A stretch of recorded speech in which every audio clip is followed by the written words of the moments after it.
안녕하세요. 한국여성경제인TV 양기옥 변호사입니다. 2021년 우리 소상공인 여러분들 기대와 설레임으로 한 해를 준비하고 계시죠?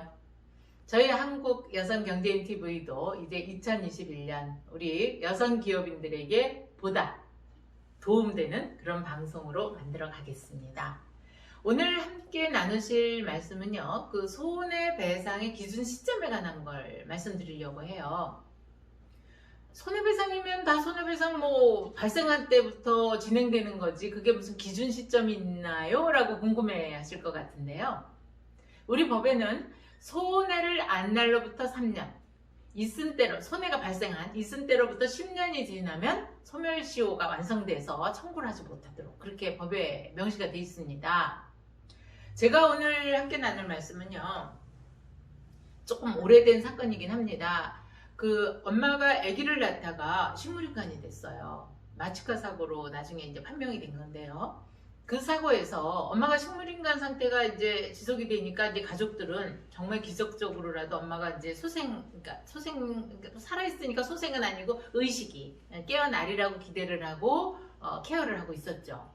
그런데 이 엄마가 한 해가 지나고 두 해가 지나도 깨어나질 않는 거예요.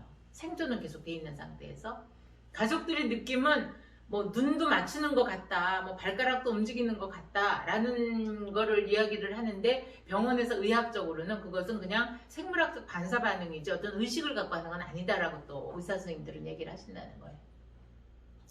그 상태에서 우리가 일단은 그 산부인과 의사하고 그 마취과 의사를 상대로 해서 소송을 했는데요. 그게 좀 오래된 일이긴 합니다만, 그 당시에 우리 그 신체 감정에서 이렇게 식물인간이 된 인간이 여명기간, 잔존 여명기간을 8년이다 이렇게 신체 감정 결과가 나왔어요. 그러니까 저희는 이제 그 8년인 걸 기준으로 해서 손해배상을 청구를 한 거를 이제 인정을 받았죠.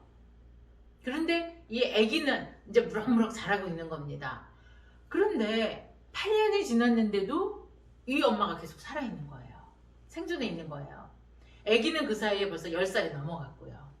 정말 이 집은 그 엄마가 이제 식물인간이니까 이제 1인실을 써야 되고, 여러 가지 이제 기저귀며 비품들도 많이 들어가야 되니까 엄청난 돈이 들어가죠. 한 달이면은 몇백만 원씩의 돈이 들어가야 되는.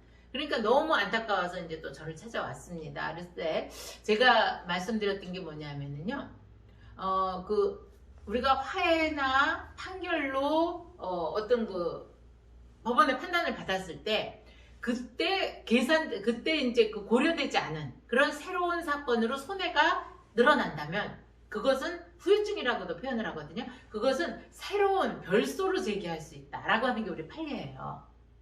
그래서 저희는 다시 소송을 진행을 합니다. 그 산부인과 의사와 마취과 의사를 상대로. 우리가 먼저 재판에서 판결을 받은 그 내역은 있으니까 이번에는 뭐만 했냐면요, 그 신체 감정이 다시 신체 감정을 넣어서 현재 의료기술로 이 식물인간인 상태에서 얼마의 잔존 여명이 남아있냐 라고 했더니, 우리가 처음에는 8년으로 했었잖아요. 그 다음에 나온 건 12년이었어요. 그러니까 4년을 더 여명기간을 늘릴 수 있다라고 하는 게 이제 의사협회에서 왔습니다. 그래서 저희가 이제 그 4년치를 더 청구를 해서 받았는데요.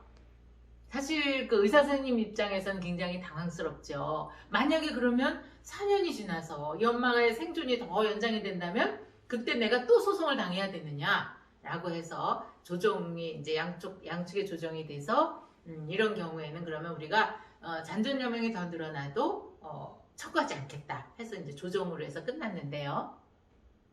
제가 이 설명을 왜 드리냐면은, 이 손해배상에 관한 이 후유증이라든가 이 별소를 제기하는 것은요, 반드시 이런 특이한 사례에만 해당이 되는 게 아니고요. 예컨대 우리가 그 교통사고를 당했다, 무슨 산지사고를 당했다 라고 했을 때도 그러니까 조정을 하거나 혹은 그 판결을 받거나 할 적에 고려되지 않은 새로운 사건, 새로운 이벤트가 그 사건과 연결된 게 있다면 그것은 그때로부터 다시 손해배상 청구를 할 수 있다 하는 걸 기억해 두시면, 아마 우리가 사업을 하거나 어떤 그런 이런 사건 사고에 부딪혔을 때 해결하시는데 도움이 되실 것 같아서 말씀드렸습니다. 오늘 또 이렇게 방송 들으시고 좋은 의견 함께 댓글로 나눠주시고요. 구독, 좋아요 함께 해주세요. 2021년 근사한 한 해 되시기를 기도하겠습니다.